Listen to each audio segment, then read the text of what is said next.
Hi, in this video I will show you how to create and how it is work intersection base part.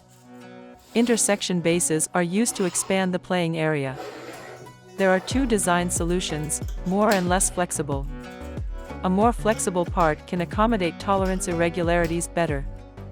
Both versions work well and it will be up to you which one you choose.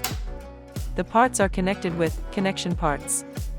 These parts exist in two versions, double and triple.